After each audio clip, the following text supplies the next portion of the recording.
Let me start with just a brief introduction of the LDIS project itself. I know many of you will be familiar with this, as I do recognise some familiar faces and names today. So I'll try and keep it concise, but it is worth setting the context before we kind of move into the data side of things.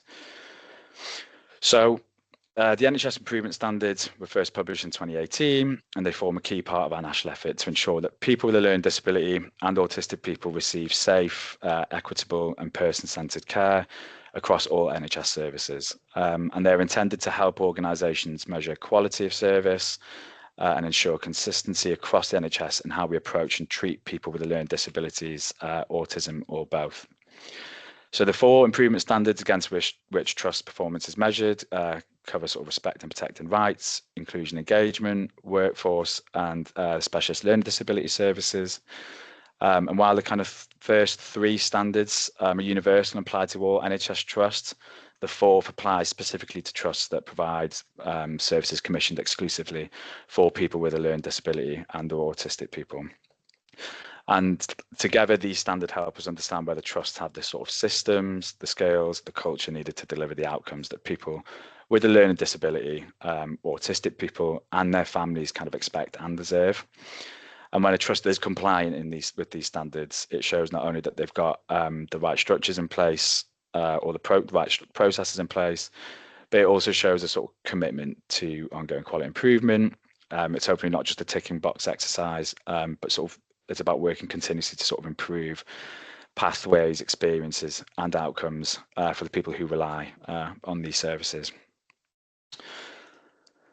So NHS England commissioned us at the Benchmark Network back in 2017 to assess how well the improvement standards were being put into practice. And the idea was sort of moving beyond, like I say, policy intentions and look at what was really happening across the country, what's working, where variation perhaps exists, and how that affects people's experiences. And as a result, the sort of project has kind of 2 sets of aims at a national and local level. So nationally, the goal is to build a clearer picture across England, identifying themes and successes, highlighting where support is most needed, and understanding how organisational structures relate to people's experiences. And then locally, the project helps trusts measure their performance against sort of key measures, hopefully reduce unwarranted variation, and also include sort of meaningful lived experience in their improvement plans. So in other words, it supports trusts to understand how they're doing and what they need to kind of do next.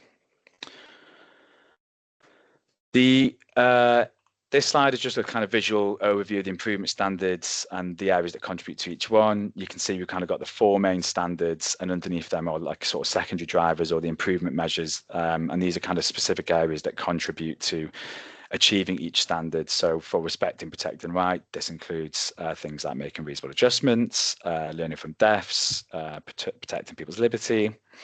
For inclusion engagement, the focus is on strong partnerships with care, co-design and empowering people.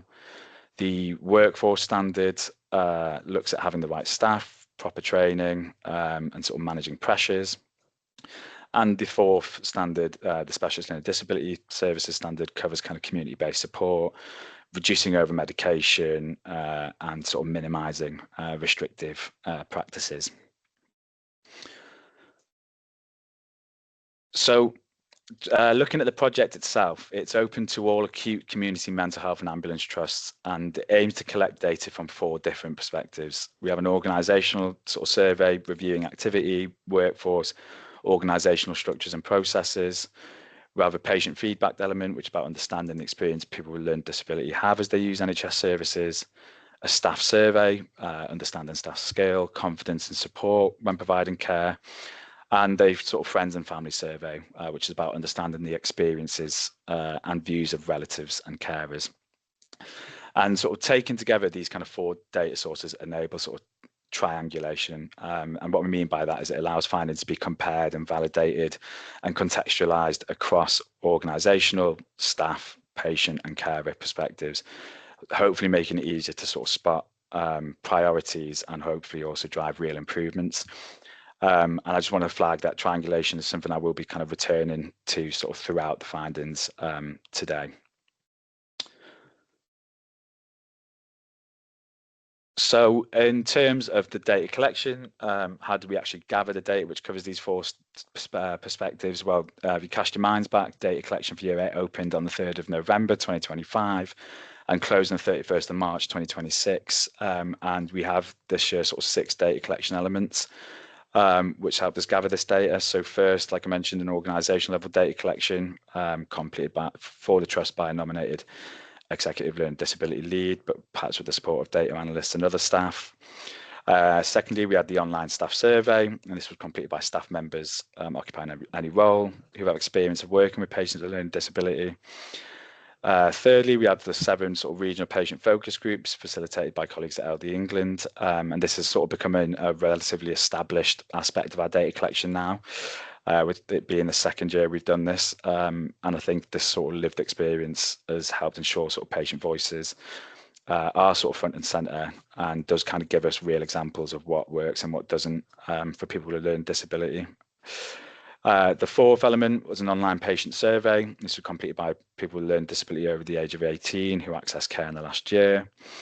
We also had an online family carer survey, which was completed by a family carer of someone with learning disability who accessed care in the last year.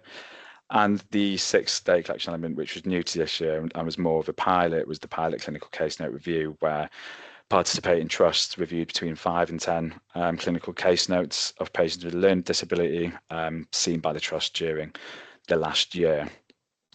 So like I mentioned, both patient survey and the case note review are new to year 8, and hopefully together these all help us build a more kind of complete picture of what care looks like and feels like for people with a learning disability or autistic people. So before we kind of get into the findings, I suppose it's probably useful to give you just a sense of the scale of participation this year. So we had 164 trusts registered to participate, of which 150 completed organisational level surveys. So that breaks down to about 107 acute trusts, 30 mental health, 11 community and 2 ambulance trusts. We also received 6,199 staff surveys, the vast majority of which coming from acute trusts. As I mentioned, we held the sort of 7 regional patient focus groups with 218 people with a learning disability sharing their experiences. 466 patient surveys were completed, which is a new data source this year. And we had 757 family carer surveys returned also. On top of this, the pilot case note review produced 719 case notes from around 113 trusts, which is also new this year. Now, you will have noticed that there's a small asterisk next to the family carer survey. I just want to flag one important caveat before we go any further, because this kind of applies throughout the findings. 53% of the responses for the family carer survey came from a single NHS trust due to a very successful dissemination approach via a text or SMS campaign. As a result, though, this means the national headline figure is sort of significantly shaped by one organisation's results rather than reflecting the sort of spread across the country. So to give a more sort of representative picture, we've aggregated results by population served.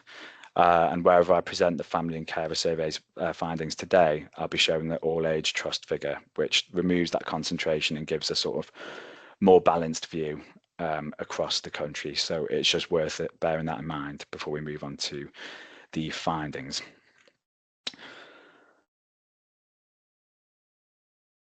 So we'll kind of get stuck into the findings, I suppose. I want to just begin with one sort of framing point, because I think it's important for how we kind of read everything that follows. I've mentioned before that we now have 6 data sources, including the patient survey, clinical case note review, alongside organisational staff and family carer data, which we had last year. And across those 6 sources, there's obviously a significant volume of data. And unfortunately, we don't have the time today to kind of walk through every metric included in the national report. So what I've tried to do is draw out some of the key findings and look at them across data sources to show you not just what organisations report or what staff report, but how that compares with what patients experienced, what families observed, and also what the kind of clinical records show.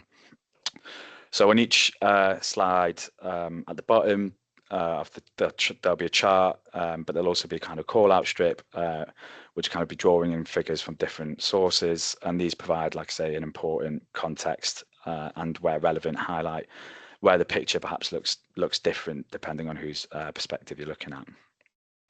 And I think you'll find that as we go through the kind of 4 standards, there's perhaps a little bit of a consistent pattern. The sort of system picture or what trusts are telling us and the patient experience picture don't always match. Sometimes this gap is a bit small and sometimes it can be a bit more striking. So just starting off with standard one, and this covers respect and protecting rights. I wanted to start here with reasonable adjustments because I think this probably is one of the clearest examples of what we mean when we talk about the triangulation across data sources and comparing across data sources. 62% of trusts report that reasonable adjustments are consistently applied across the care pathway. And this is a new metric that was asked this year. And on the face of it, that figure probably represents reasonable coverage, but the trust type breakdown does reveal sort of variation beneath that figure. So acute trusts are closest to the national figure at sort of 64%. Meanwhile, community trusts report just 50% and mental health trust 56%. So while the majority of acute trusts are reporting consistent application, only half of community trusts can say the same. And the patient and family and case note data all tell a more sort of mixed story. So on this slide, you'll see the kind of call out strip at the bottom. Only 54% of families from all age trusts feel that adjustments were always made for their relative, and only 58% of patients received information in an accessible format, which is an example of a reasonable adjustment. So while the majority of trusts believe they are applying adjustments consistently, the patient and family experience perhaps falls below that. And there is a gap between what the system or like trusts are reporting and what patients and families experience. And this is something, like I say, we see repeated across the data. Looking more specifically now at the sort of staff confidence and reasonable adjustments, we see probably a broadly positive picture, but there's still an important gap. So nationally, 83% of staff feel able to identify reasonable adjustments that a patient needs, and that's an 11 percentage point increase from last year, which is a significant improvement. And confidence in delivery is also improved. So 64% are confident that patients always receive the adjustments they need, and this is up from 53% last year. However, as you can see, there's still a gap between identifying what's needed and consistently delivering it, and that gap kind of still remains. The case note data here also supports this gap. So 75% of case notes documented reasonable adjustments, but only 60% of those documented adjustments were sort of fully delivered as intended. So we now kind of have three data points here: staff confidence and identification at 83%, staff confidence in them always being delivered at 64%, and case note delivery at 60%. So all from different sources, all telling us the kind of same thing, which is that identifying what patient needs and kind of also, and then consistently delivering that remain kind of two separate things.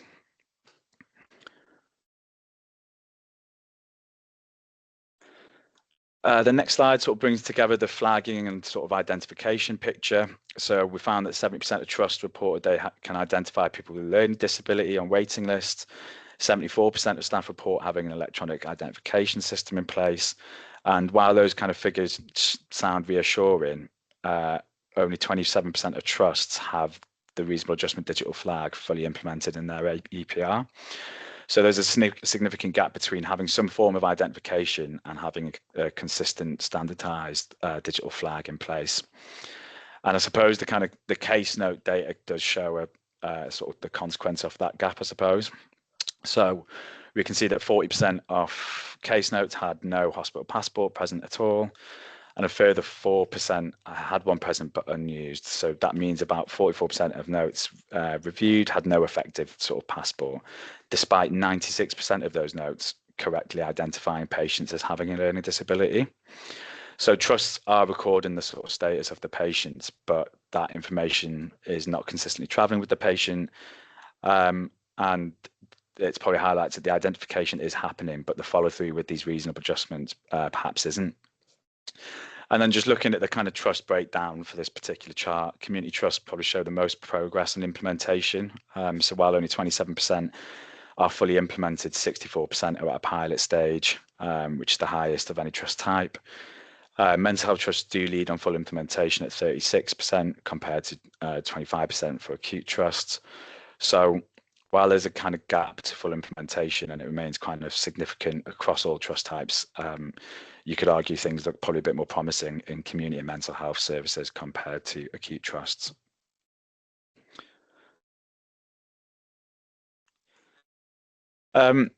So standard 2 covers, like I say, inclusion and engagement. And again, I want to draw your attention to the kind of data sources here, because this is probably where the gap between what the system reports and what patients' experiences may be most striking. So 81% of staff report that they routinely involve patients with a learning disability in care decisions, and this is up from 78% last year. And that is a kind of positive trend, and it is worth noting that kind of community and mental health trust staff report strong agreement on this, so 88% and 89% respectively agreeing or strongly agreeing, compared to 79% for acute trusts. So there is obviously an improvement, but it's probably not evenly distributed across trust type, and acute trusts see the highest patient volumes and are the furthest behind on this sort of particular measure.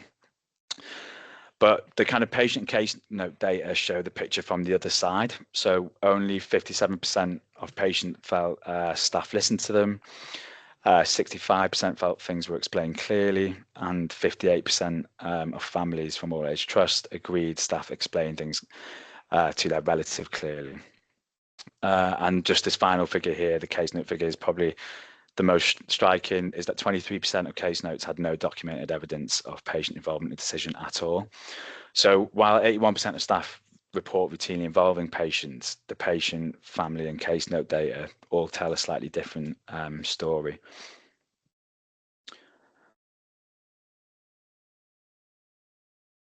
Then just now moving on to co-production of services, 79% of trusts report involving people with a learning disability in co-producing services, policies or training, with community trusts leading on this at 100%, with mental health trusts at 93% and acute trusts at 75%. So while the national picture is broadly positive, there's a room for improvement, particularly among acute trusts. Sorry, apologies. I've just noticed that figure actually should have been 80% for community trust, not 100%. But the staff data does tell a slightly different story about the depth of involvement. Only sort of 34% of staff agree that patients are routinely involved in service planning, and that's a kind of significant gap between what trusts report at an organisational level and what staff observe day to day. And also just worth mentioning that the sort of governance structures are also declining. So 32% of trusts now have a kind of dedicated governance position for this area, and this is down from 38% last year, which is kind of a concerning trend. But it is also worth mentioning that over half of trusts, so 55%, now involve people with learning disabilities in delivering awareness training. And this is up sort of 12 percentage points from 44% last year. So that is a significant improvement and a sort of positive shift in the sort of right direction when it comes to involving people with learning disability in sort of training.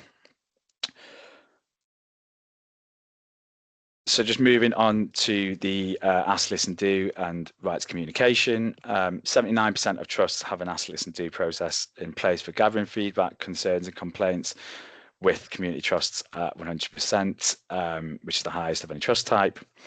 But again, we have the staff data shows perhaps maybe a gap when it comes to the actual communication of rights.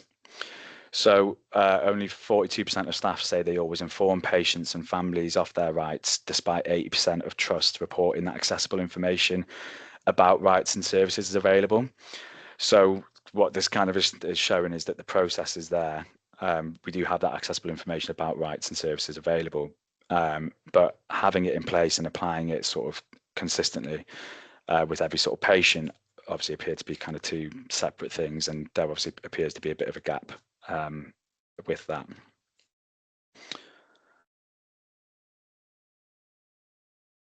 Moving on to standard 3, which kind of covers the workforce standards. So this is just looking at staff knowledge and skills. We find that 74% of staff feel they have the necessary knowledge and skills to support people with a learning disability, which is a 1 percentage point increase from last year.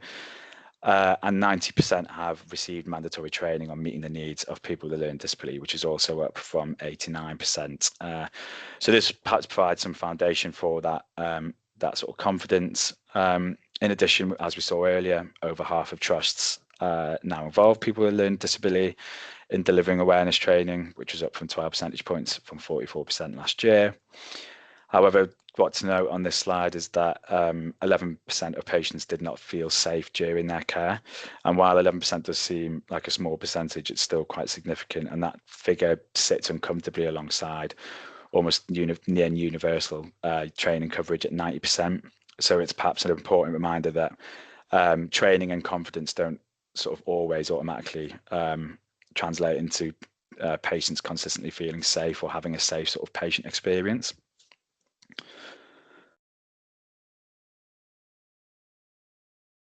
Staff confidence in delivering safe care is also improving. We found 70% feel they always deliver safe care, up from 66% last year. But only 50% of staff feel they have the necessary resources to do so. And that is a sort of significant gap. And I suppose it matters because, as we're all aware, resource constraints don't just kind of affect staff well-being, they also affect what patients experience. And 15% of patients felt that staff did not listen to them. And in the background, the sort of proportion of trusts, including new learning disability roles in their workforce plans, has dropped from 55% to 47%, so fewer than half.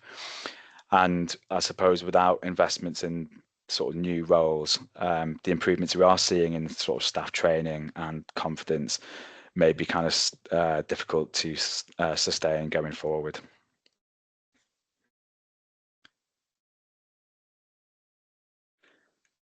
And the final slide, just in relation to the workforce standard, it focuses on workforce planning, and is arguably sort of one of the most kind of, I suppose, not concerning, but maybe striking findings in standard 3. So only around 1 in 3 acute trusts now include new learning disability roles in their workforce plans, down from 43% to 36%.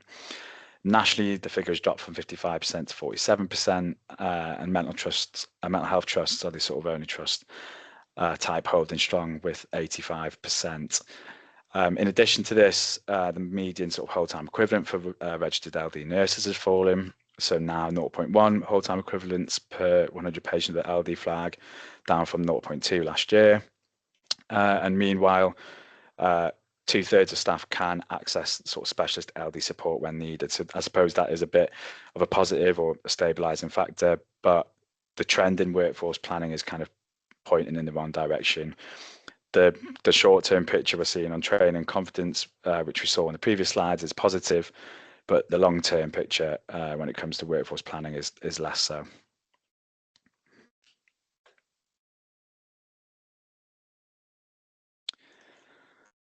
Standard 4 covers the specialist learning disability services. So this section is specifically relevant to those of you working in specialist LD services.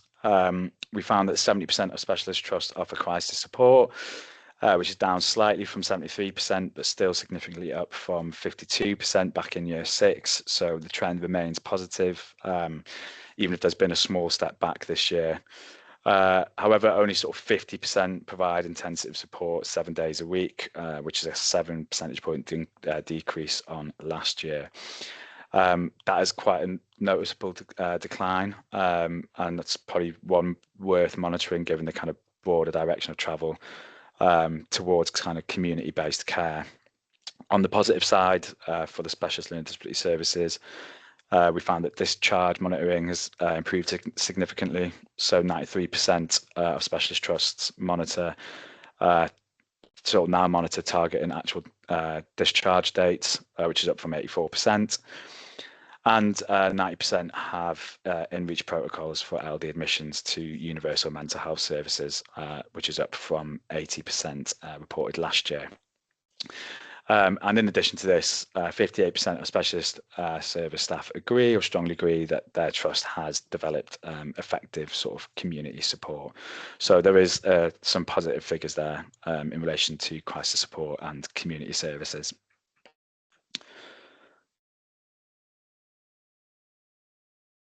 Now focusing just on the STOMP and medication reviews, the STOMP commitment is, or program is still strong and improving. So 100% of trusts that submitted data confirmed that they're committed to the STOMP program, which is up from 95% last year. And 83% have a policy to kind of safeguard people with learning disability and autistic people against inappropriate prescribing of psychotropic medication. And this is also up from 76% last year. So both figures moving in the right direction, which is quite encouraging. However, just to note on the chart below about patient and family involvement in medication reviews, it kind of remains persistently low and unchanged from last year. So the chart on this slide shows that only 43% agree or strongly agree that patients and families are involved in medication reviews, medication review decisions, with 51% neither agreeing nor disagreeing. Perhaps that could suggest that there's limited sort of staff visibility of that involvement. We're not too sure. But the commitment to STOMP is kind of clear. The meaningful sort of involvement of patients and families in that process is perhaps not yet sort of consistent or clear.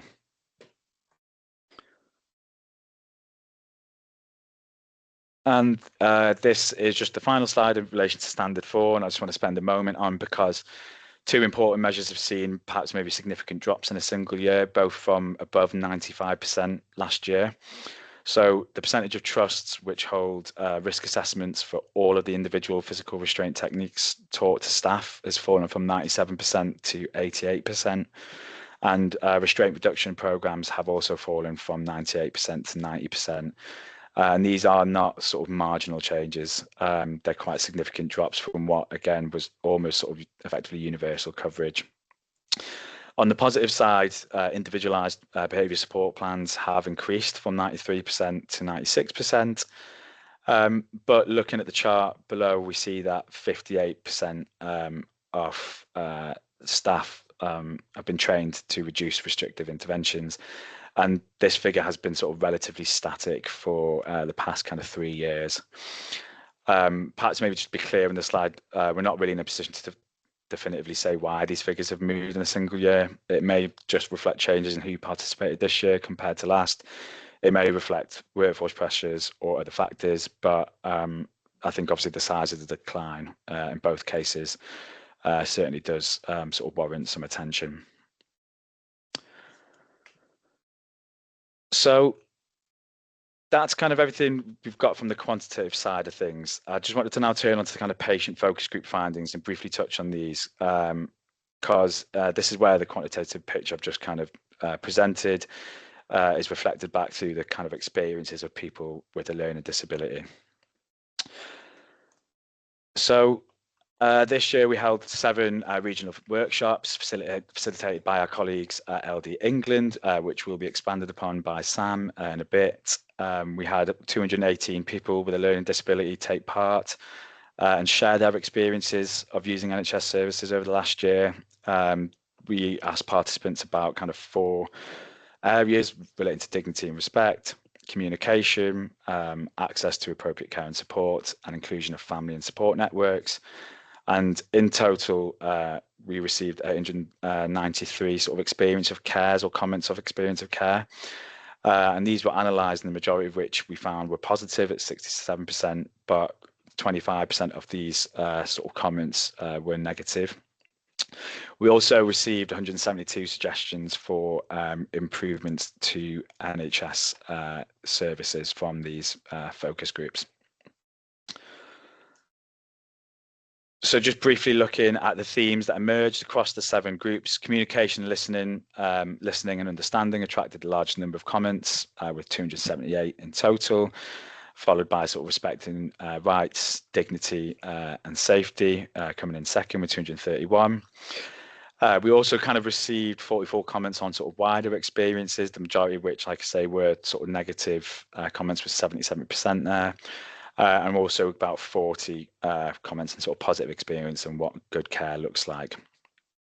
So the kind of chart on this slide shows how positive, mixed and negative responses were distributed between each of these themes.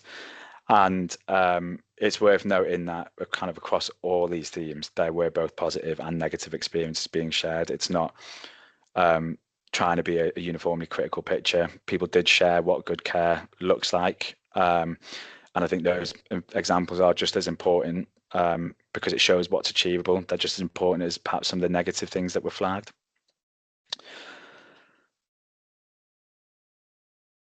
And alongside these kind of experience comments, we also received 172 suggestions for improvement, and these were sort of grouped into 5 key themes. And I just want to take a sort of brief moment to kind of go through them. So firstly, accessible information provided as standard. We found that this was quite a common thing that was flagged by participants, sort of requesting easy read and plain language available by default, not only when specifically asked for. Secondly, the use of hospital passports and acting on reasonable adjustments. Read and use passports every time and make adjustments without patients having to ask repeatedly. Thirdly, we found improvements to access, environment and hospital processes, cut waiting times, improve parking, signage and transport and make discharge safer, and the overall sort of hospital experience a lot more positive for people with learning disability. Fourth, listen to patients and communicate directly and allow time. So speak to people directly rather than through carers, and allow time to understand. And fifth, have the right staff trained and informed by lived experience, sort of with more liaison nurses and people with lived experience involved in training and quality checks. So if you look across those 5 themes alongside what the data is showing us today earlier, there's obviously a bit of consistency there. People with a learning disability are telling us the sort of same things. The case notes, the staff survey and patient survey are telling us, just like I say, more in their own words. So like I say, it's been a very valuable asset, these patient focus groups, these past 2 years to data collection. I think just before we break, I am going to hand over to Samantha Clark, Chief Executive of Learning Disabilities England. Like I say, LD England has been a sort of key partner in enhancing data collection for LDIS, and this year helped facilitate all 7 of our regional patient focus groups. And Samantha is going to sort of talk briefly about that partnership and what it's meant for the programme. So Sam, hopefully Sam is with us today on the call.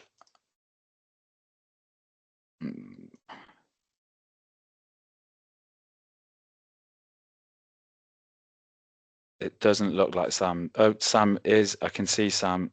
There you go. Sam, can you hear me? Sorry, you're on mute, Sam. Hey, you wouldn't let me unmute, Alex. Oh, I think apologies. I've discovered you must not teach anybody I work with how to do that to me. Honestly, I was sat thinking, I'm not used to this. Yeah, Hi, everybody. I'm so sorry.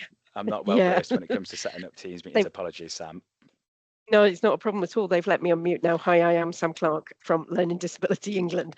And Alex, I think you're controlling my slides, aren't you? So if we go on to the next one.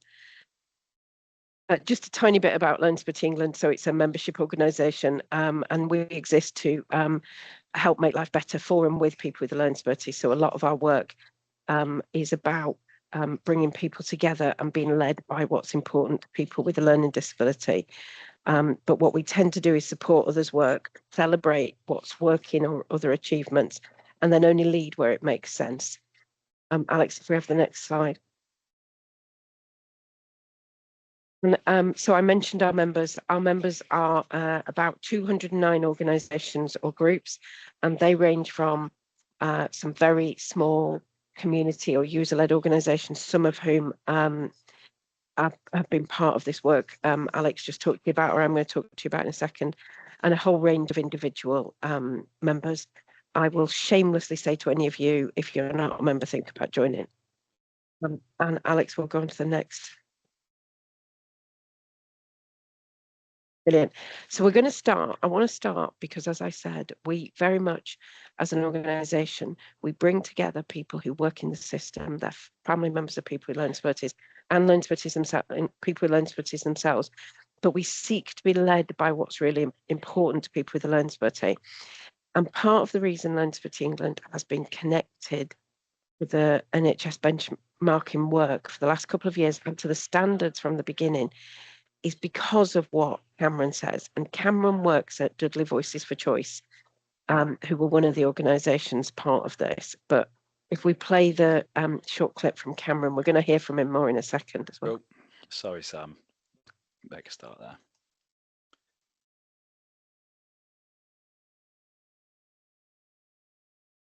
Oh, Alex, I think you have to have the sound set up to come through the system. Oh, apologies.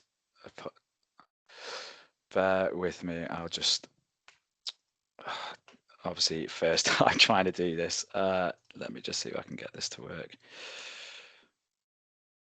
Whilst Alex does that, I'll say that I asked Cameron if he would do a short film for you, because I think a big part of what matters about working with people directly and local, this part of the exercise is the very fact that you hear directly from people, that the data collected is different because of their direct experience. Alex, do you think we're sorted? There we go. Hopefully share sound. It should have resolved it. I'll try again.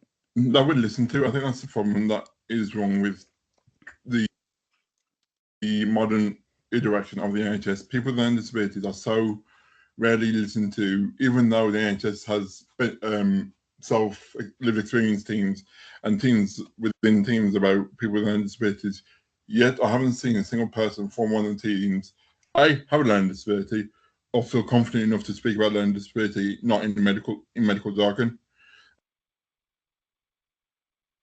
No, that's Cameron's perspective. His perspective is that he feels like people aren't listened to and that actually people aren't confident talking about and with people with a learning disability. We'll have our next slide, please, Alex. So, as Alex says, we worked with these community partners, and you can see all of their names there. And it is building on the work from 2025 when we worked with 3 community partner groups. And this year there was a partner organisation in each region. And it was a really simple, pragmatic approach. The groups were offered a flat fee for coming to an online briefing at the start and a reflection session at the end, for capturing the experiences and the feedback of at least 20 people, and for promoting the survey and the standards work. And that's what they did. They captured that. And it was I think it's a really powerfully simple way of working in one way. But as Alex has just said to you, they got hundreds of data points from this. But also people were working with people they know and trust. And trust came up a lot in our planning and work with people. I'll have the next slide, Alex, please. From a Learning Disability England point of view, what we did was we just enabled that. So we created a resource pack. We gave them some presentations, some feedback templates. We facilitated the briefing sessions. We offered any support or problem solving. We were kind of like a link. And we facilitated the reflection and learning. And I'll talk to you in a second about my reflections on this year's process. But first, we're going to go to the next slide. And I think, yeah, we're going to hear from Cameron again. And I guess I want us to do this because I want to keep coming back to, he has a really particular take. And Cameron was one of the people who facilitated sessions with his peers across the West Midlands. And he has, though, a very particular take on a complaint that he raised. And I think there's something about when we only hear from ourselves or assess ourselves or hear via survey, we don't really get to interrogate why Cameron might feel like this about a complaint or a concern. Can we try the film, Alex? Yes. In my local hospital to make a complaint towards them. And they stated, you can have a meeting and I'm going to take it as a learning opportunity. I'm not going to take it as me being scolded. I'm going to take it as a learning opportunity. And to me, it's very silly to not take a scolding as a scolding, Granted, I know when you're a kid, you're saying take everything as a learning opportunity, but if someone's telling you off, they're not doing it to make you feel bad. They want you to know you messed up in a way that is unexcusable by that person. And again, I think that's the reason why we need to be involved with creating stuff in the NHS, because again, the NHS makes mistakes, and they always say, "Oh, we want to learn from our mistakes." No, you made a mistake. Accept that you made a mistake. Own that you made a mistake. Then be ready to fix it. But if you do not own that you made a mistake in the first place, then how can you be ready to fix it? And I don't think that's just in NHS. I think that's in healthcare, social care. I think that's in all forms of business at the moment, where they don't believe they make mistakes. They believe they have some of infallibility. I know this probably doesn't work, but yeah, let's roll with it. Believing that they're so untouchable because they have so much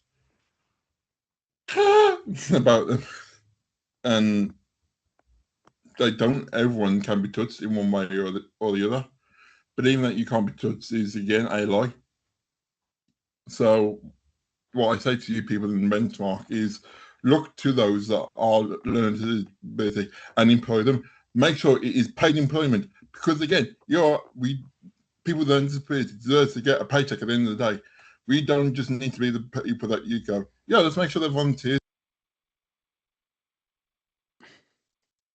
Thanks, Alex, and thanks for that. And I apologise to you all for my terrible editing. Cameron and I did this at a point at which my colleague who can edit wasn't around. So yeah, you put him off very badly. Please don't tell him. I saw some of you reacting to that. I think this is why it is so brilliant that the this year's standard exercise allows there to be those different voices and perspectives in the data that's collected. And I hope it's an opportunity for any of you to think about how you might work with these people, these groups, even if some of you might know some of the groups that we worked with. And I think that it just gives us all such a different, important opportunity to make a difference. Alex, if we have the next slide. So my reflections on the process this year and what was different. I think we heard a lot from the groups about they felt like people were able to interact with them differently because of trusting relationships. But also, I think the trusting relationship they had with Learning Disability England allowed us to work some stuff through. So I heard Alex use the P word earlier, and we had a brilliant conversation in some of the sessions with the groups about whether they were patients or not. And I think that comes from people's long history and experience of being seen as only as patients. And we had to, work through the very different use of language that actually you will be interacting with people because they have been a patient. And so we are not calling all people with a learning disability a patient at all times. We are saying, go find people who have been a patient. But that stuff about language and how we use it and how we understand it is the kind of thing that we need trusting relationships to work through and understand each other. And so I think we were able to do this in a way that allowed us to get past that stuff and understand each other. I think what also worked was we gave them a lot of flexibility. That also created some problems. And I'll talk about, there's a lot of learning for us. We gave them flexibility to meet people where they are, to do what worked best in their area or with their networks. We probably created, therefore, some more work for NHS benchmarking, and we might need to learn from that bit. But there was really rich and varied information. We also got quite a lot of honest feedback that I honestly don't think you would have got from a survey about people's frustration at the pace or the kind of change. So what we got a really strong message from the groups about was people said to us, I have told you this for so long, why is it not happening yet? And I think that's something for all of us to think about. As Alex said, there was really positive stories told about where it's working, where it has worked, what does work for people. So those practical things about information, about using health passports better or differently, about making them accessible, about space and time. People also feel incredibly frustrated that I keep saying this and why is nobody acting? And I guess that's why I'm really interested in, what can we all do and how can any of us help on that improvement journey? What is it that you think is the practical stuff you can do? We got challenges for us at Learn Disability England and NHS benchmarking on our accessibility and inclusion in how we set up the process. And there's quite a bit for us to learn there about all the assumptions we make about language, about thinking it's obvious what we mean. And I think there is always a great reminder for me about us assuming that everybody else is in the same place as us. And then just to loop back to Alex's point, and people want to be part of the solution. And I think Cameron's message about we feel like we're not heard, or I feel like somebody wants to interpret my feedback differently to the way I mean it, has some really strategic points for us all to reflect on as well. For us to think about, with the significant change that you're all going through in the system around you, within your organisations, within the wider system around you, people with a learning disability are telling us they do not feel seen and heard. And what are we doing about that? And I think that would be something, that I'd leave you with as one of my key reflections is there's real opportunities here in what you're hearing through this for us to take into our strategic conversations. So Alex, the feedback he shared about the wider experience stuff and people, that being the area in which people have the greatest dissatisfaction, that's really powerful for us, isn't it? If we're thinking about moves to neighbourhood health and to integration and to systems working differently, how are we integrating this learning, this voice into that wider stuff? And that's everything from me. So thank you. And thank you for having me again. And thank you very much for being part of this year's exercise.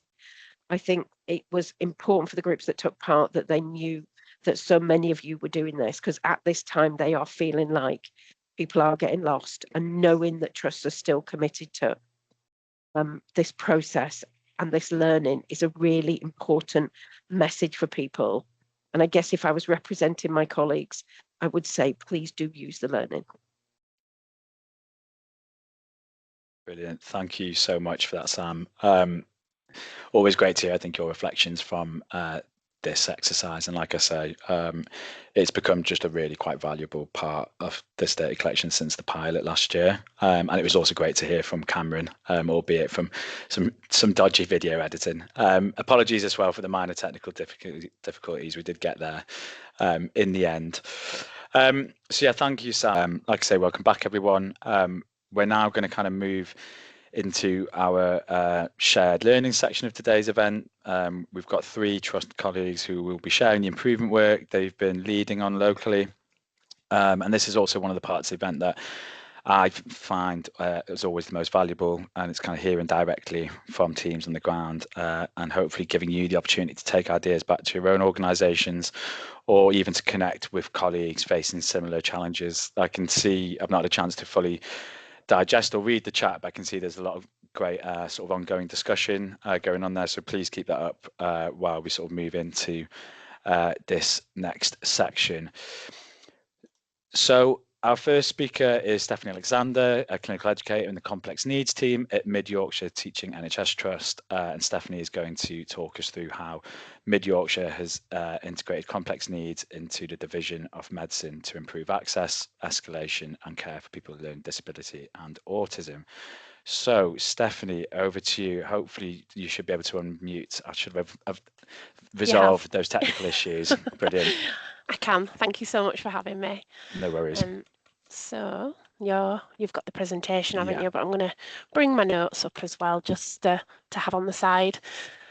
So thank you for that introduction. I'm presenting today on behalf of our head of service, who unfortunately couldn't join today. His contact details are at the end if you did want to contact him, but feel free to ask any questions you may wish and I will try my best to answer them.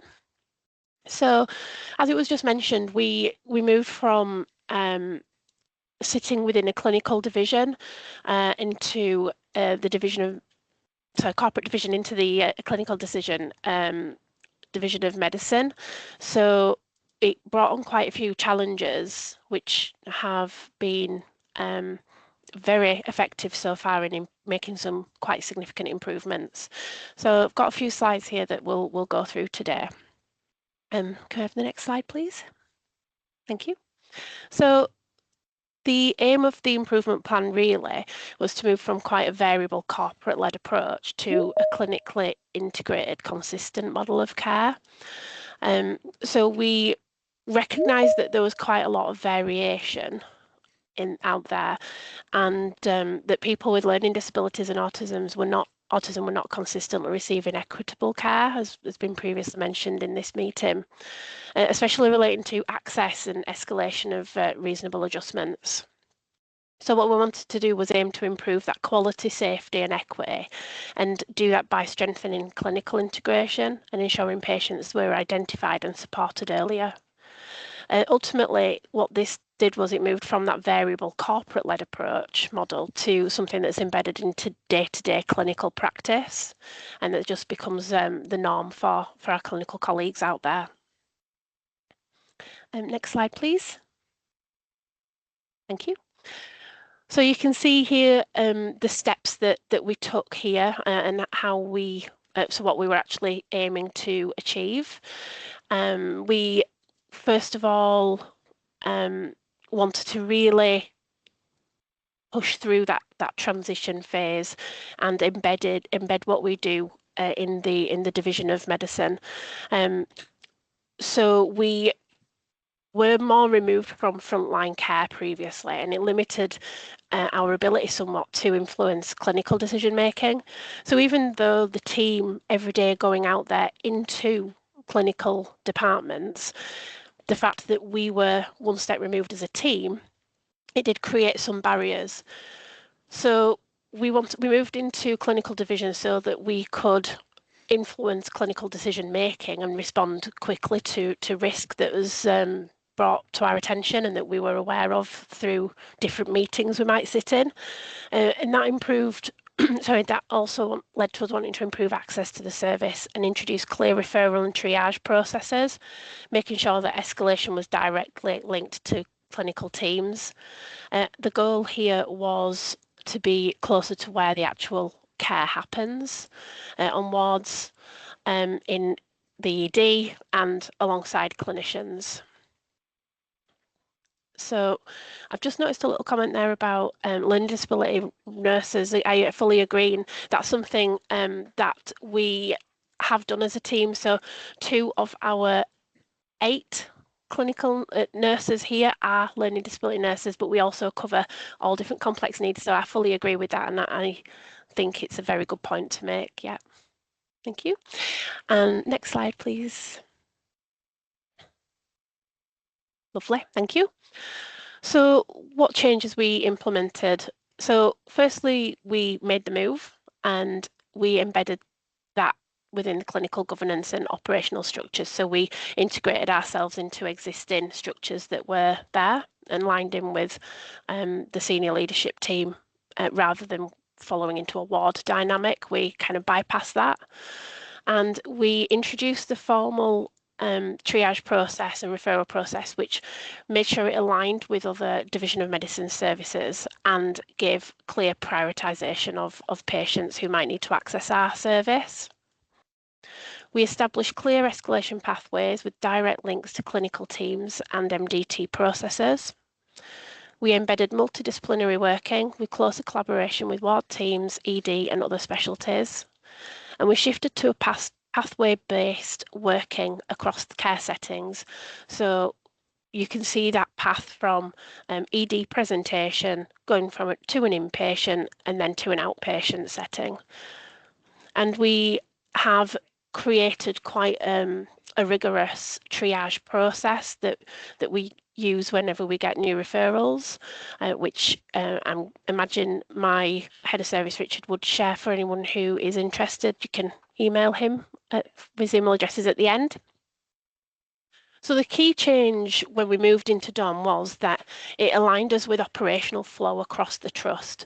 The formal referral criteria and triage model gave us a lot of consistency and clarity in how patients were prioritised, and it enabled our clinical colleagues out on the departments to know exactly who they can refer to us. It takes away that guesswork for them.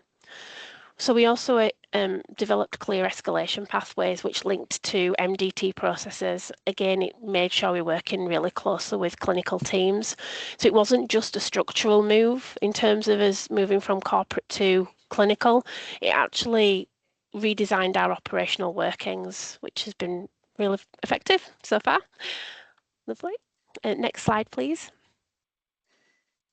So improvement 1 was improved access to care to the service. So we increased the number of referrals due to the clear referral criteria. We were able to identify and support more patients with autism and learning disabilities, and the alignment with the Division of Medicine pathways just improved our visibility as a team as well. It made us have a broader reach and reduce the risk of patients being missed. We found that we're seeing people earlier in their pathways as well, rather than us being called in at crisis point. So that again is reducing that risk to patients and their care and effectiveness of treatment. And next slide, please. Thank you. So improvement 2 was based on the referral and triage. So the introduction of the structured referral and triage process has been a key improvement in the whole process, really. So now we prioritise patients based on risk of on their clinical need and their risk, which means we respond quickly to those who need it most. It also creates that fairness and consistency across the system. Essentially, it comes back to seeing the right patient at the right time. And next slide, please. Thank you. Second, sorry. So we're aiming to have stronger clinical integration, and by embedding ourselves in that operational flow, improving that relationship and having shared ownership of care and risk, it meant that we now work much more closely with ward teams, ED and other specialist services. It's led to much improved communication, a shared understanding and joint ownership of patient care. It's also improved staff confidence in managing complex patients because they feel supported rather than working in isolation. Next slide, please, Alex. Thank you. So improvement 4 was relating to escalation and governance. And so we created clear escalation and governance processes. We defined the escalation routes for complex patients, had MDT structures for decision making, stronger oversight within clinical governance frameworks, which led to earlier interventions and more consistent proactive management of risk. So now what we're able to do is manage those risks earlier, identify them much earlier, bring in MDTs at an earlier point, as soon as there's big decisions that might be needing to be made, especially if we're looking at best interest decisions, things like that, bringing families in as well and patients themselves, of course. There's a much stronger oversight now through clinical governance structures, and it's adding a lot of consistency and accountability across different departments. And next slide, please. Thank you. So improvement 5 was relating to patient care and experience. We wanted to improve both aspects of that. So we wanted more consistent delivery of reasonable adjustments, better improvement of involvement of family and carers, reduced distress through improved planning and support, more coordinated patient-centred care. And the impact of this would be for safer, more equitable care and improved patient and carer experiences. Essentially, what this means is we just want to provide all-round better patient care. we are seeing a much higher consistency of use of reasonable adjustments, much better involvement of family and carers, and we're noting a reduced distress level for patients too. We're seeing that the care is more coordinated, more proactive and patient-centred, and more importantly, more equitable, which is our original aim. So we are seeing a lot more involvement of patients in their own care and decision making, as well as carers and family members being brought into that. Next slide, please. Thank you. So here are some key learning points that we have found so far. And that is, we found it was embedding ourselves clinically was critical. It gave us a lot of consistency and equity. The referral and triage system definitely has improved access and prioritisation, and the working together has improved outcomes and safety. We've built some strong relationships with clinical teams, and that just continues to improve each week. We're finding that we're getting stronger relationships with all different divisions, not just the division of medicine. It's not just how we improved our service. It's led to care improvement and delivery across the entire division so far. Next slide, please. Thank you. So what we've noted really is that integration, structure and clinical partnership is key to delivering equitable care for people with learning disability and autism. This model is something that could be replicated in other organisations looking to improve their care for patients with learning disability and autism. Thank you very much. And next slide, please. I don't know if anyone has any questions. And if not, if you want to put them in the chat, I can forward them on. I can also recommend that you contact Richard if needed for further insight and input if you want to do that. Thank you so much for having me. Brilliant, Stephanie. No, thank you so much. And like I say, a great account of sort of what sort of structured clinical sort of integration can achieve. We do have a bit of time for some questions. I don't see any in the chat at the moment, but please feel free to raise your hands. If not, I'm sure Stephanie will be on hand to answer a few questions in the chat if they pop up. And also Richard, who was unable to attend today, his email's there on screen if you wanted to reach out and contact Richard. So I just checked the chat. Oh, Elaine, see your hands just shut up there.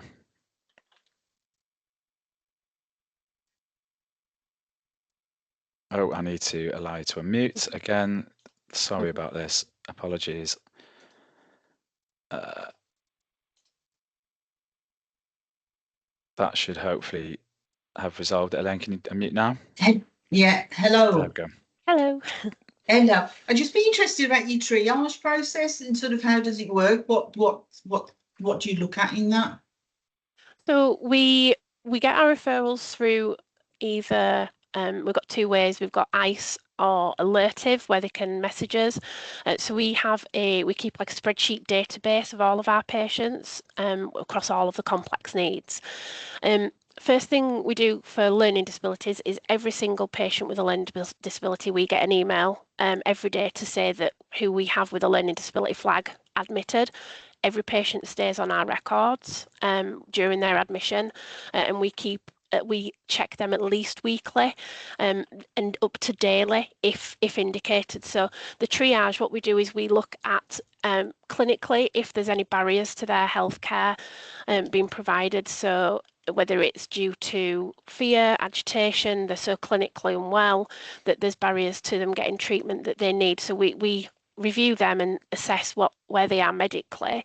We have a look briefly at their observations, of they flagging quite high on news scores, and that helps us build that picture of how urgently they need to be seen.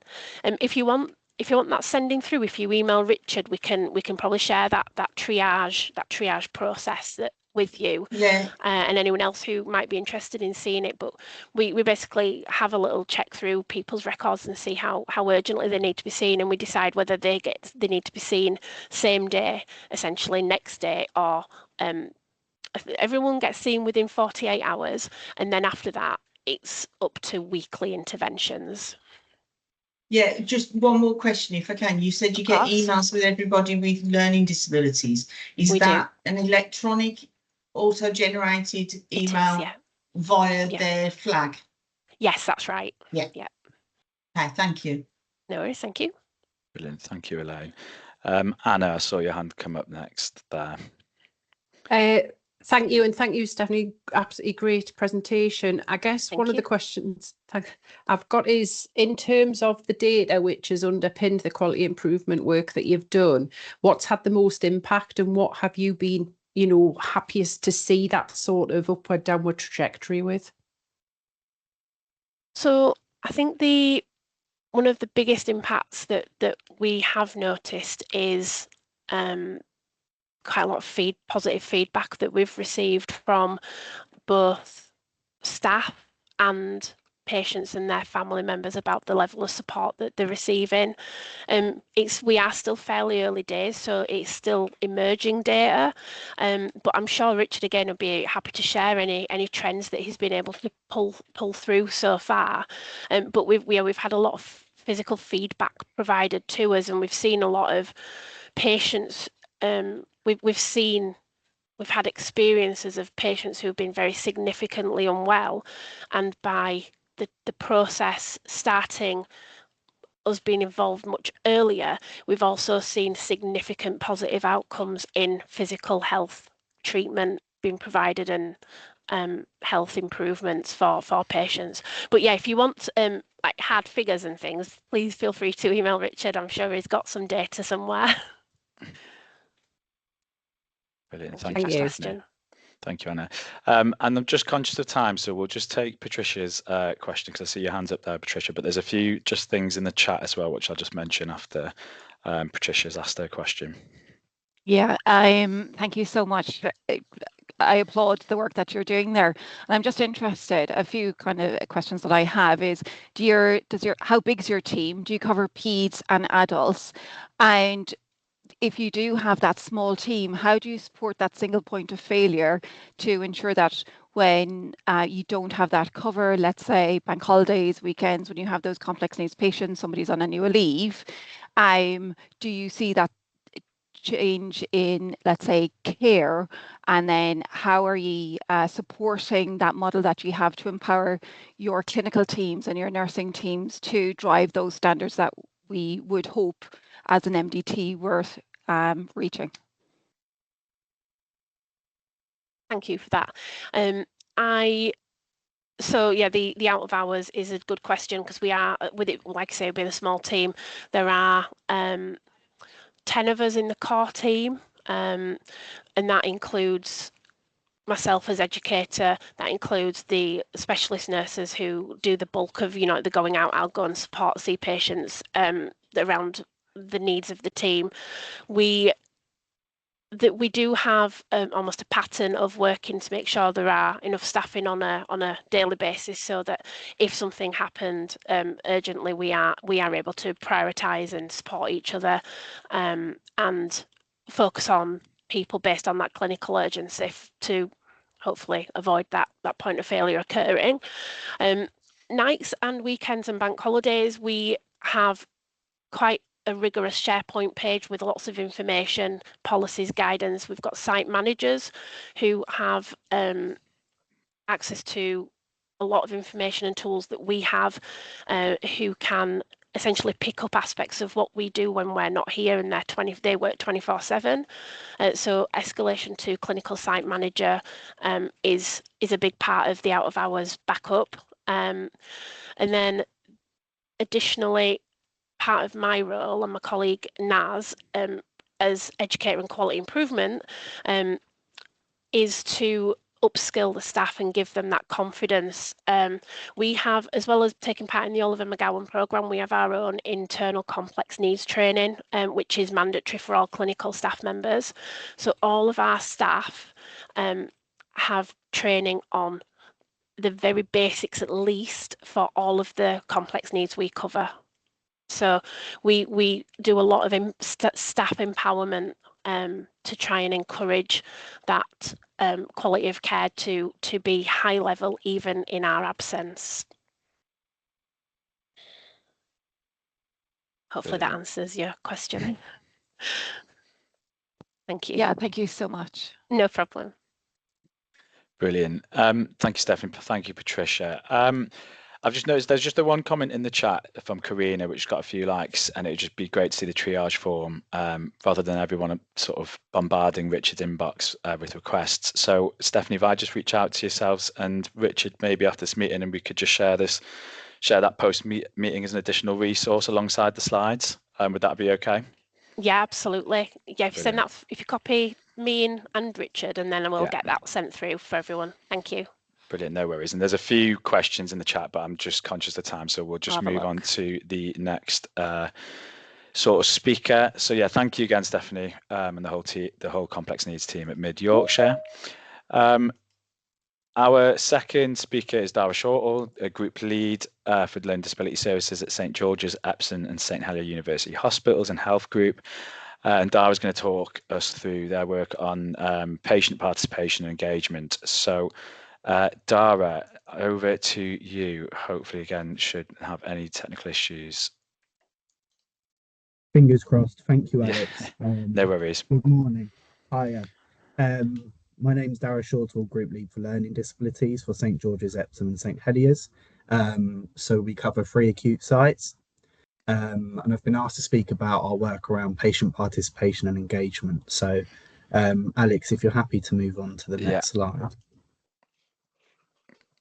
So when I was sort of starting in this role a few years ago, we did have an established patient and participation group.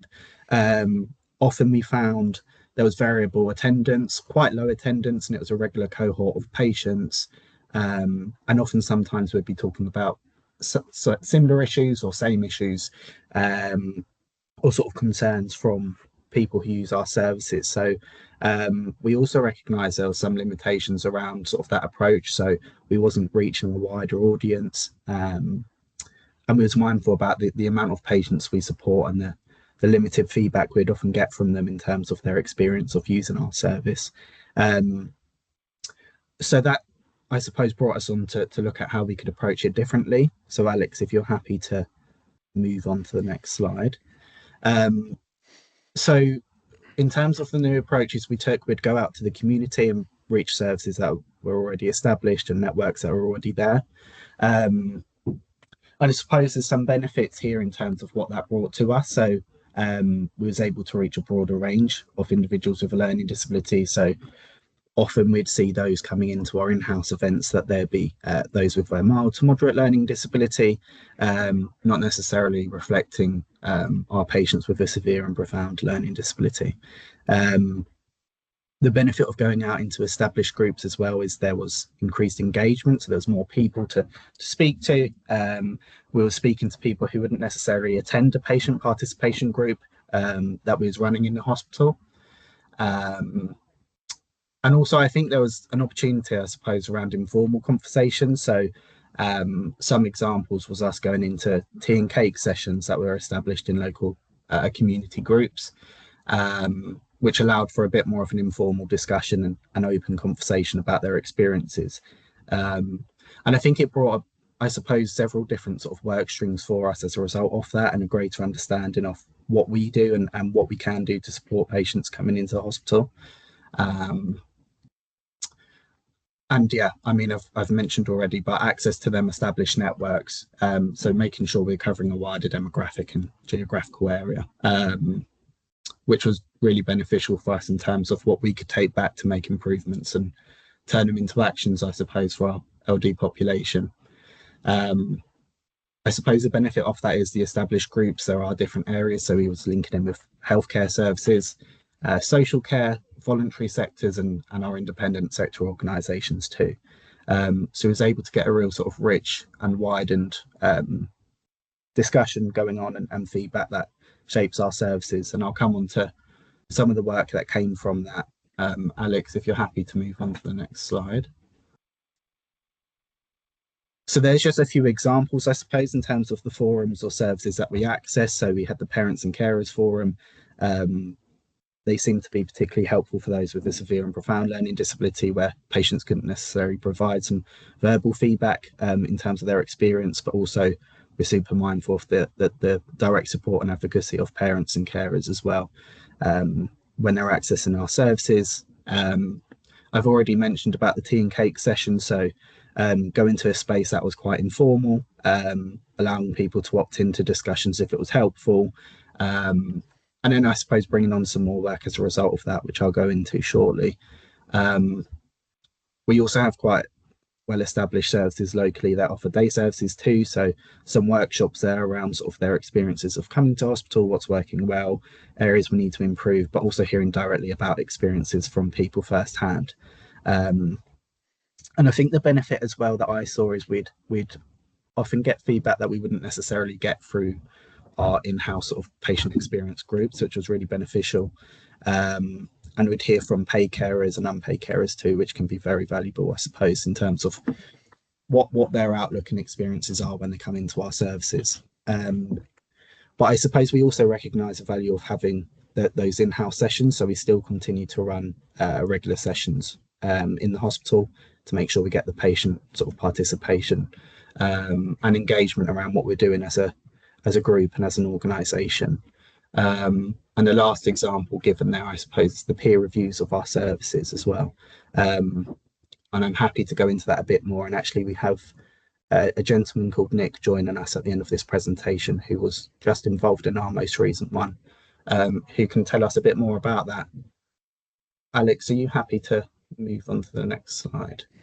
So I suppose from the tea and cake sessions and the day services sort of exercises we done with a local service at MenCap, a lot of the feedback was in and around hospital passports and, you know, how often they're used, when should they update them, what information needs to be included.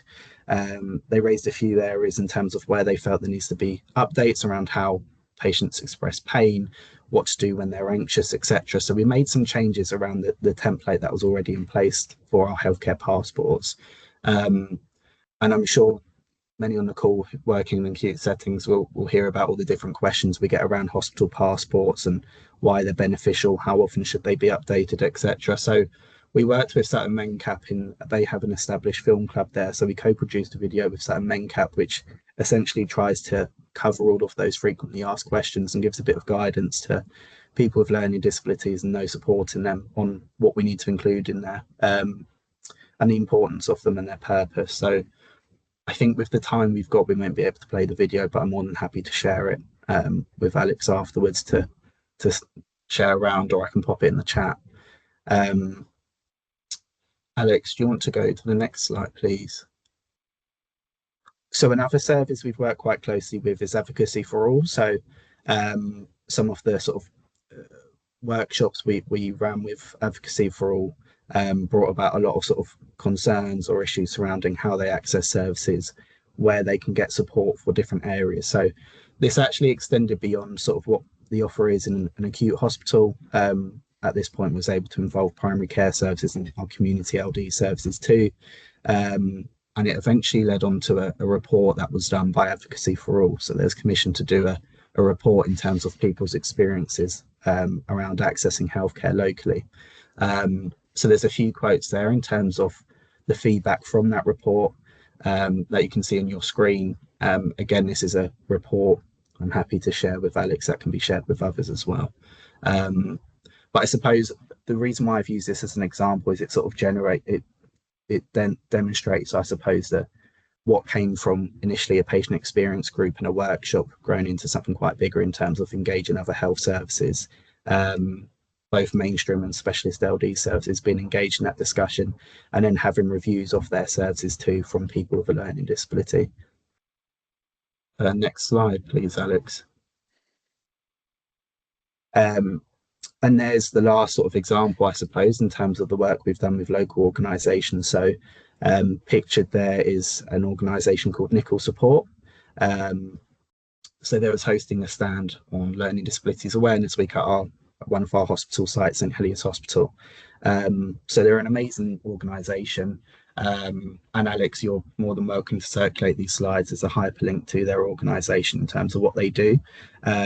But beyond sort of day services and offer of community support to people with a learning disability, they also have their own independent shops and cafes where they provide direct employment. So having them hosting sort of a stall at our hospital allows for them discussions around what they do, the work they're doing locally, sell some of their produce and home accessories. I think half of my kitchen's covered in their home accessories. So yeah, have a look and you might even find something you want to buy.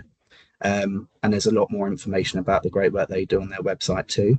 But I suppose, again, that came from an informal visit to their services, understanding a bit more about what they do, brief informal discussions of the people who use their services about what we do and how we can support. And I suppose that's a direct outcome from that piece of work, from us going out into local communities.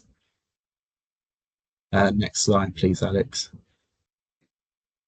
So I suppose I focus quite a lot on the services we've worked with and the organisations we've worked with.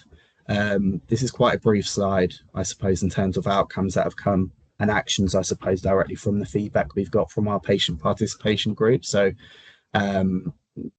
in terms of the support we receive in A&E, A&E is always quite a tricky one, I suppose, in terms of trying to navigate how we support patients with a learning disability and the challenges they face.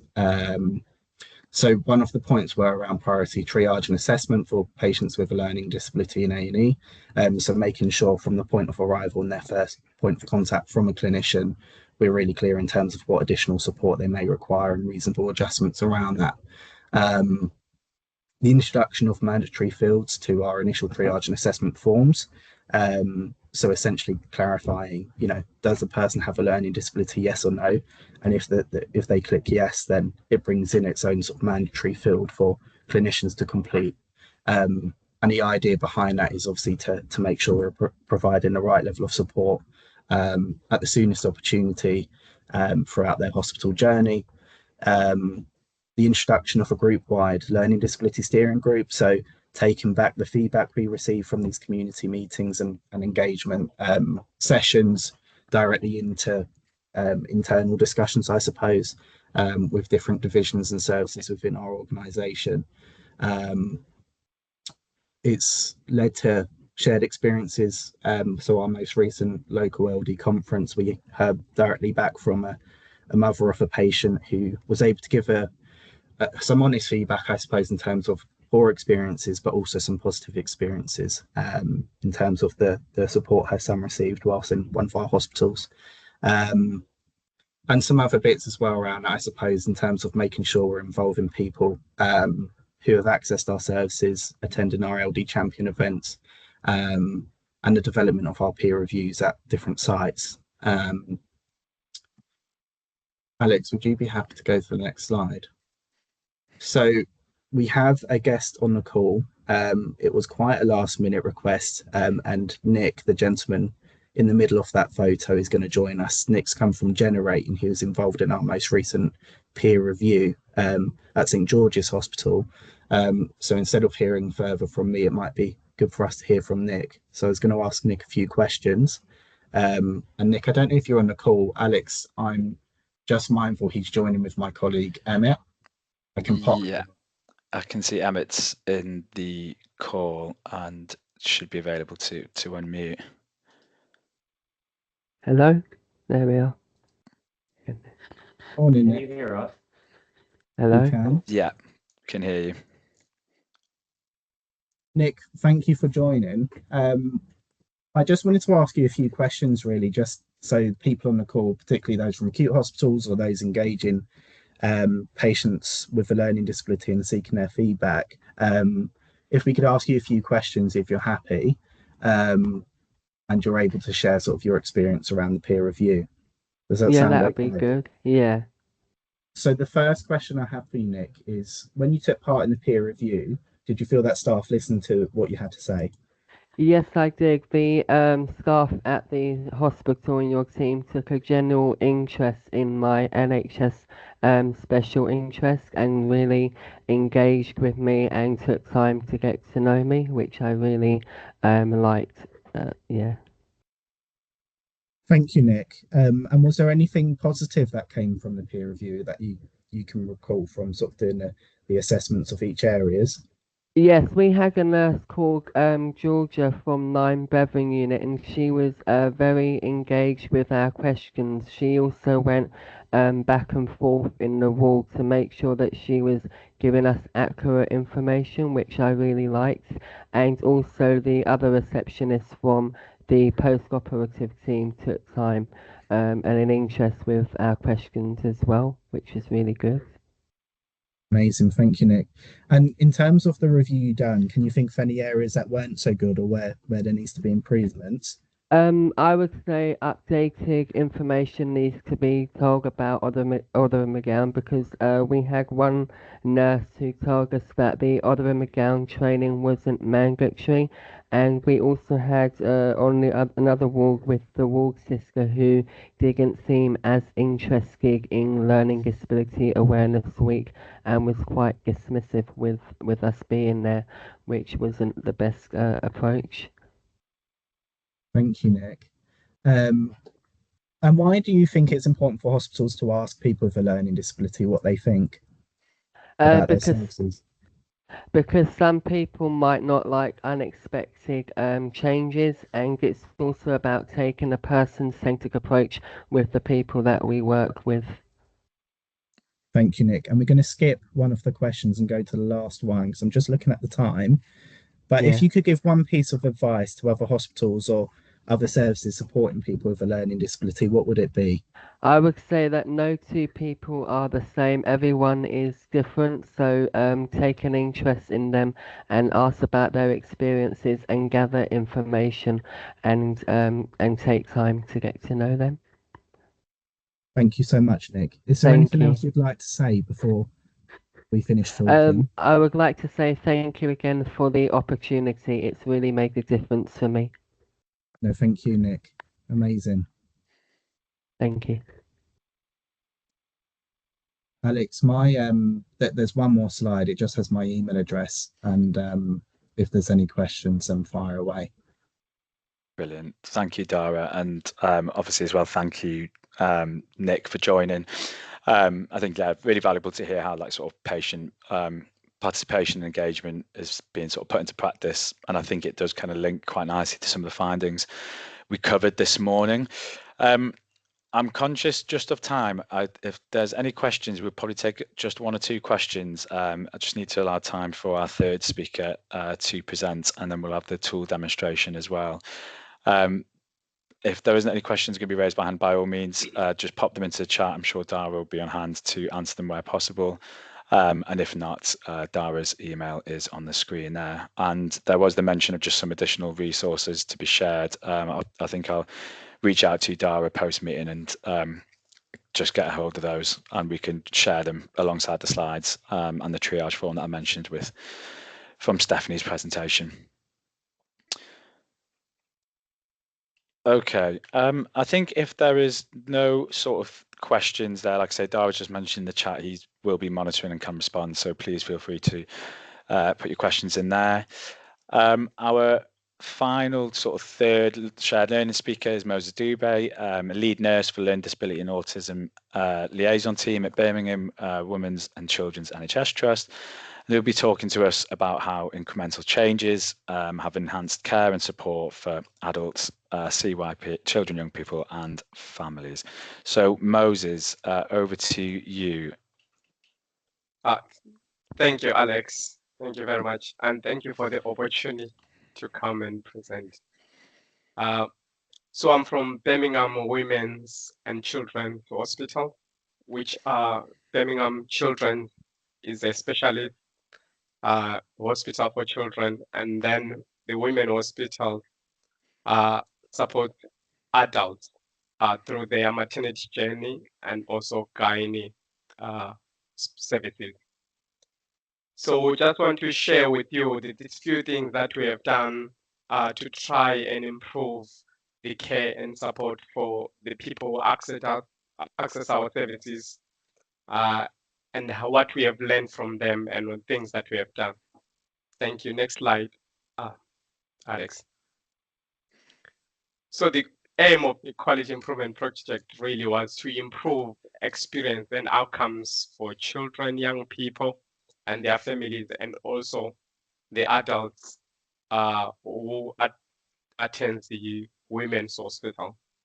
So as I think we've just heard from Nick, it was to listen to what they're saying, listen to their experiences, and also what are the outcomes that we needed from that. So the other bit was improve access to special support. So for them to be able to have an advocate within the hospital, they needed to link in with the learning disability team. So we wanted to ensure that we are visible and available for them. Personalized reasonable adjustments. We wanted to make sure that, as Nick has said as well, that not every person is the same. So wanted to ensure that when people access our services, they are personalized. We've got reasonable adjustments in place. Wanted also to ensure that we strengthen our MTT working and also improve transition to adult services, because we find that there is a huge gap when people are accessing the hospitals and when they are being transferred to other hospitals. Next slide, please. So the changes that we implemented was around workforce expansion. So from last year, there was introduction of a Band 8 lead nurse and also a Band 7 clinical nurse specialist. And then those joined the Band 6 learning disability liaison nurse, and also the men care play therapist, who also included at the Birmingham Women's Hospital a learning disability facilitator. So the Band 8 and the Band 7, they work across 2 hospitals.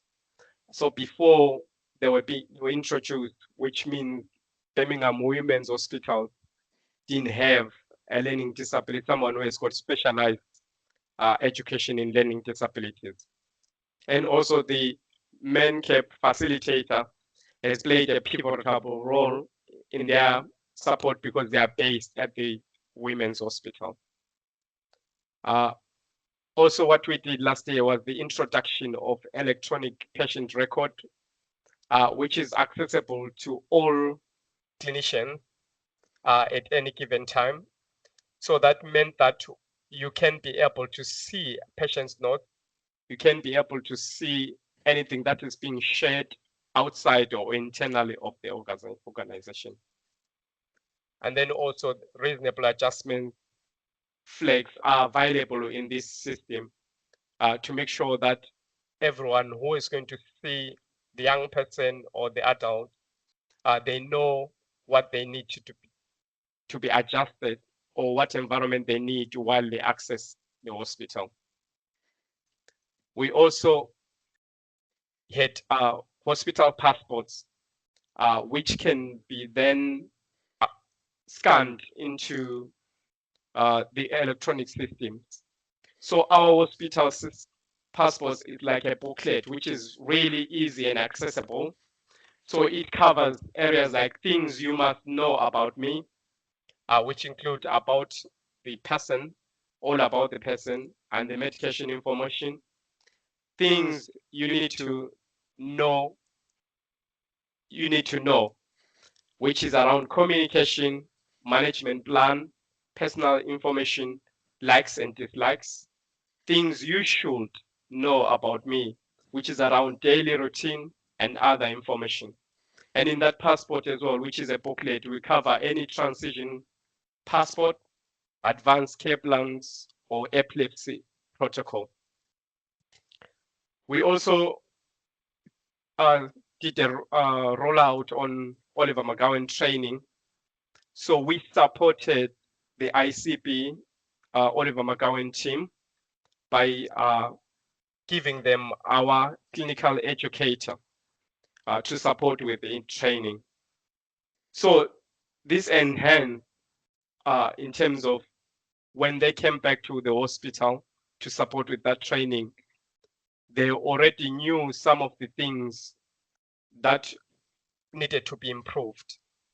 So in terms of the training as well, we're able to adapt it in terms of the learnings that we got from the feedback, either from the young person, from the adult, their carers, and it was included in the training.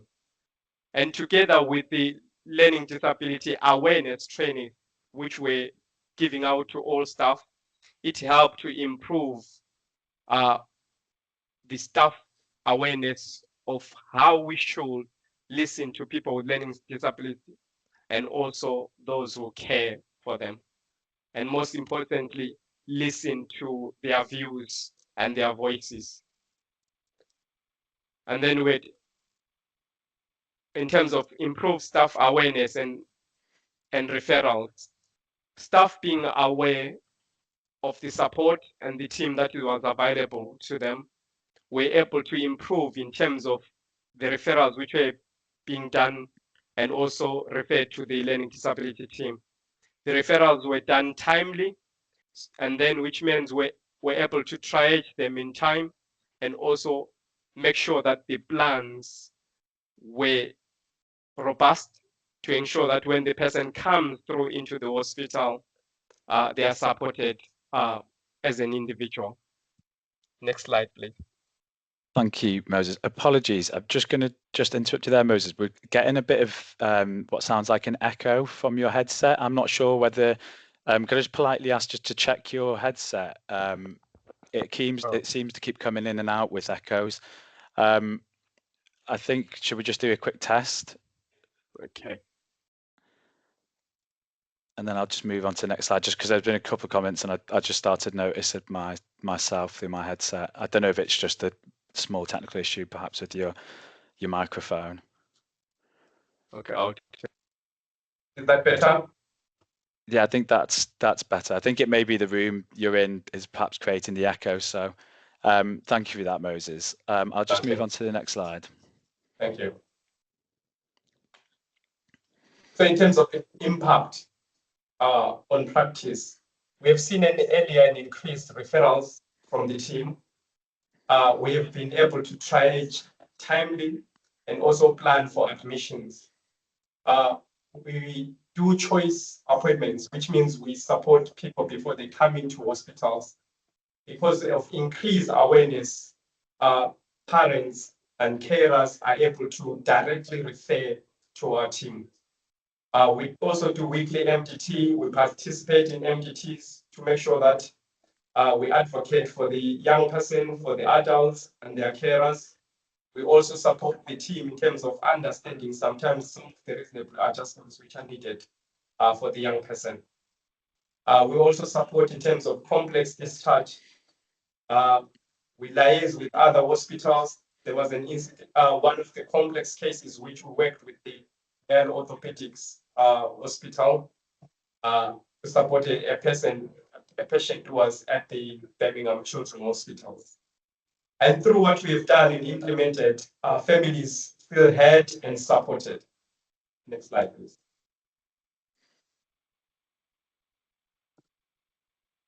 So top 5 improvements: expanded special workforce, which means we're able to cover both the hospitals, Birmingham Children and Birmingham Women's. The electronic patient record, we're able to facilitate that every clinician who supports the individual is able to see what's happening at any given time. The embedding of Oliver McGowan training has supported the staff team for better understanding of people with learning disabilities and autism. Improved patient and family experience. Some of the families that we support or individuals that we support, they've got reasonable adjustment that they can't even use the main entrance.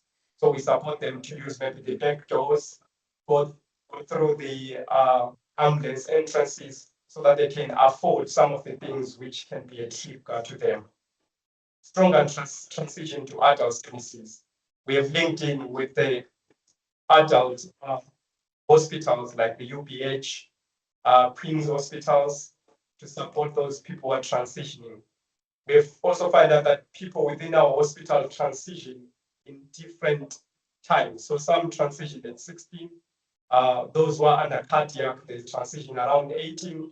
So that gap, we try and make sure that we link in with the hospital so that they are able to be supported.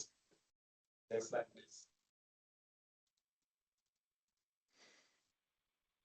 So looking ahead, so we've already achieved the autism accreditation, which has been an experience to go through their robust assessments. We've got right now, we've been assessed and seen that we were really good in what we are doing, where we do some reasonable adjustments for those who have got autism, and also the hospital has got clear signage and also areas where these people can feel comfortable. And then the training into practice. So the Oliver McGowan is now done by our team. So which means we're able to implement those things that were here while we're out and about in wards, and also the feedback that we get from the parents. So we've got adapted slides which reflect what needs to be improved. And that is really helpful, especially to the women hospitals, where we also have got experts by experience who has autism, who has gone through the hospital, who also supports with what is it that needs to improve. Co-production with families. So we work with families to understand what is it that we need to do. We work with schools as well to understand what is it that we need to do in terms of referral processes. The annual health checks from the age of 14. So during the transition, we ensure that those who are age 14 and above, they are aware that there is an annual health check, and also they are registered with the GP. There's an improved partnership working with the NHS England, the community team, Birmingham Community Health Trust, UBH, and other stakeholders. Next slide, please. Thank you very much. Happy to take any questions. Thank you for that, Moses. Yeah, apologies, guys. I think there was just a few sound issues, Moses. It may just be due to the room that you're in the hospital just being a bit echoey, but we thank you, Sarah, for just advising people to turn on live captions for those who perhaps were struggling to hear. I do have a brief amount of short time for some questions, but just conscious we've got just under around 9 minutes left for the meeting. So if I could just politely ask people if they do have any questions in relation to what Moses just presented to put those questions in the chat. Alternatively, you could contact us. I know Moses hasn't shared his email on this slide, but if you contact us via our support mailbox, we'll be sure to forward on those queries onto Moses. Okay, I think that's going to round up everything, I think, from our sort of shared learning speakers. So thank you to all three of our speakers today, with the addition as well of Nick of joining. There's been some really valuable insights, and it's great to hear the kind of work happening on the ground across your organisations. Apologies, I think someone's unmuted, and it's. You do your training. I can just hear. If I could just mute everyone, unfortunately. That seems to have stopped now. No. Yeah, absolutely. Okay, so just moving on, I will briefly just touch on the next steps, just to allow Giovanni enough time to kind of quickly talk about the tool. So in terms of reporting and outputs from year 8, there was kind of several things to be aware of. The data improvement tool is already live, and Giovanni will kind of talk you through that in a few moments, so I won't preempt that. The national report is with NHS England and will hopefully be published in due course. The bespoke trust level reports we're hoping to be available by mid-July, so please look out for those. We also this year have a good practice compendium, which is available on our LDIS portal, which Giovanni will touch on in a minute. With regards to sort of patient and public engagement resources, including the sort of patient focus group feedback report, This will also be available on the LDIS portal shortly, and we'll include this in our sort of post-meeting comms. It essentially just expands upon the work with LD England, which was briefly presented earlier, and is well worth a read. So please do so. We will also be circulating a feedback survey for the Year 8 project in our sort of post-meeting comms, and along when we share your bespoke level reports. Your feedback obviously generally shapes how we develop the programme going forward. So again, please do keep an eye out for that. And then finally, I just want to flag that we've got the LDSS project here at NHS Benchmarking Network, which is the Learning Disabilities Specialist Services project. It's launching for its next iteration in September. For those who perhaps aren't familiar, this is a project we've been running since 2014, and it's open to specialist providers of learning disability services across England, Scotland, and Wales. It aims to kind of gather and benchmark comparable data across the whole specialist LD service area. So looking at patient profile, finance, safety and feedback to give both a sort of national picture, but also organisations that participate at a sort of organisational position. So if you are a specialist provider and are not yet involved, I encourage you to reach out to the support team. I will share their email via the chat. Alternatively, as well, you can also register via our members area, which I will also post the link for that in the chat now. And just a brief comment with regards to Year 9, because I know there's been a few emails that come through. We are still in just ongoing conversations with NHS England at the moment, so unfortunately can't give you any sort of definitive update in relation to that. But once we know further information, we'll be sure to let you all know in sort of due course. So apologies, that was quite a quick, we'll stop to all the next steps. I know that we're probably going to slightly overrun, so I understand that people have a meeting after this. Please feel free to move on. I'm just going to hand over to Giovanni Zapato, our delivery coordinator at NHSBN, who's going to show you how the sort of data improvement tool can help you explore your trust position against national benchmarks. So Giovanni, over to you. I will stop sharing. And people.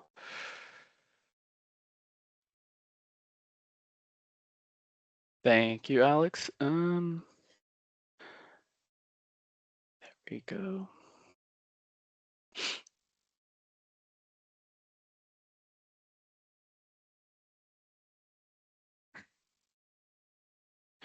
Okay. I'm not sure if you're able to see me. My camera said it's not working, but hopefully you can hear me. I can hear you and see the screen, okay. Giovanni. Great. Brilliant. Yeah, no one needs to see me. You can just see the screen.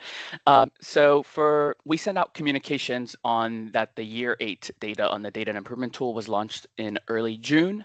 This communication was sent to all existing site admins and new site admins with some instructions on how to access the tool, how to get colleagues onto the tool, and how to get them actually be able to use the data.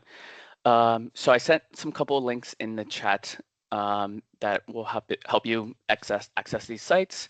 But this is what the data and improvement tool looks like for LDIS. So when you log in, you will see any other projects that you may have on here. So to see the data, you just click on the Data Explorer button. This will take you to the page where all of the charts are split by the improvement standards plus a context section. And within each one, there are improvement measures with various themes that will help you navigate certain charts that you're looking for based on these improvement standards. So if you were to click on one, for example, I'm just going to use our colleagues at East London as just an example. So when you're on the DIT, on these charts, you will always have the sample bar, which is the national data. That is the data that you can benchmark your actual submission on. So in this case, our submission here is East London, which showcases how that is benchmarked to the national data. And you can do this for the multiple metrics that are on here. And within each chart, you will also be able to compare data based on the population served, such as children and young people's trusts, all age trusts, the region, the service provider type, as well as the site type. So if you're East London and you're just curious to see how other organizations in London benchmark against yours, you're able to do that, and you can add on multiple filters to create that peer group. So once you add that compare data, that creates a third bar where you can compare that peer group. So as a refresh, the top bar is the national data, which is the sample. The submission is the actual trust that you're looking at. And then the peer group is the comparison filters that you implemented. And then within each chart, you're able to see which of the data elements from the data collection that metric is coming from. So this one's coming from the organizational survey. The second one is coming from the staff survey, et cetera. So you'll be able to see where this data source is coming from. On some of the charts where there is capability, such as the numerical charts, you'll be able to have a different view of this data. By hovering over the chart, there'll be an explore button on the bottom left. And here, this provides a different view to benchmark your data against the national data and then the peer group that you selected. And then on the right-hand side, we'll give you some statistical numbers as well to help you further understand your data.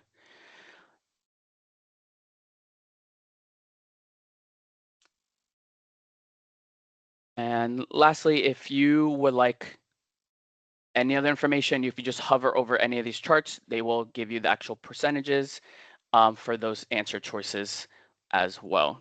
You can export this data as a chart via an image, or you can export the data that's being shown in these charts, and that will come through an Excel file. And then you can use that data however you wish. So there's a lot of data on this data and improvement tool for you to look at your data, see what you want to benchmark against, and just overall see what your trust's goals are. So as I mentioned, this was sent to all site admins who were then asked to send around the registration link to their colleagues. So if you're interested to access this, just please register on the link that I sent in the chat. It should take you to a login page. You can just register. The registration after you verify your email address, will come through to your site admin's inbox, where they can then accept or decline the request. And then after that is hopefully accepted, you would then have access to this data. Is there anything I missed, Alex, that you believe I should highlight? No, I think that's brilliant, Giovanni, and appreciate you've had to do that in a short space of time. I think before you move on just to the other two links, if anyone does feel like they have any additional questions or would like a more thorough walkthrough, or just kind of talk through this, obviously please reach out to the mailbox. Myself and Giovanni would be more than happy to support you guys on this tool, because I appreciate it's probably new and unfamiliar to a few of you today. Yes, and we do have a guidance on our portal under the resources where it can walk you through whether you're a site admin or just a user and you're curious of the capabilities of the DIT. It is all laid out here in this document that's easily accessible on our portal as well. So that is our DIT, and then just very quickly, because I am mindful of our time, just to highlight our good practice compendium, which has also launched. So here you'll be able to see from our data in 2025, 57 case studies that were selected to showcase good practice based on the narratives that were submitted during our data collection. So here you can search up these case studies by the trust type, by the provider type, by one of the 4 improvement standards, or any keywords that you want to search up. So if you're just curious to see acute trust type, the organization, their aim, essentially what they provided in their data collection will be shown here. And then if you would like to get in connection with the project leads from these organizations, please reach out to our helpline, and we are more than happy to assist you with that as well. So definitely do take a look at this, as these are real examples from real trust and the methods that they have gone on to showcase really good standards when it comes to learning disability improvement standards. Brilliant. Thank you for that, Giovanni. Just a couple of quick questions in the chat that I'll just quickly respond to before wrapping things up. I think there's Paula about the viewing the charts for all the organisational sort of survey together. The charts are currently organised by improvement measures under each of the standards, so we don't have a view set up currently that just lists them all. However, when you go into each improvement measure, all organisational level survey charts should appear at the top, and then they're ordered by org level staff, patient survey, family carer survey, and case note review. But we currently, unfortunately, don't have that kind of functionality to show all org level survey charts in one view. And I think it's Florence, can you view charts to compare trust outcome against others? We are kind of currently exploring being able to compare trust outcomes against other trusts. I know that we do ask the question whether trusts are happy for that data to be shared with other trusts and with their ICBs. So this is some functionality that we're also exploring with the tool. And I think once that's been sort of established, we'll let you guys know, like I say, in due course. Apologies, I don't want to kind of run over any further. So if there's any questions I've potentially missed, I will go through the chat after this and I will reach out with a response via email.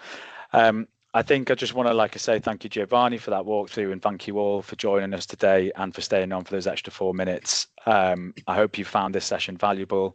If you have any questions following today's event, like I say, please do get in touch via the support mailbox, which I will just quickly put in the chat. Myself, Giovanni, and the rest of the team would be more than obliged to help. But with that, we hope to see you at sort of future events, and enjoy the rest of your day.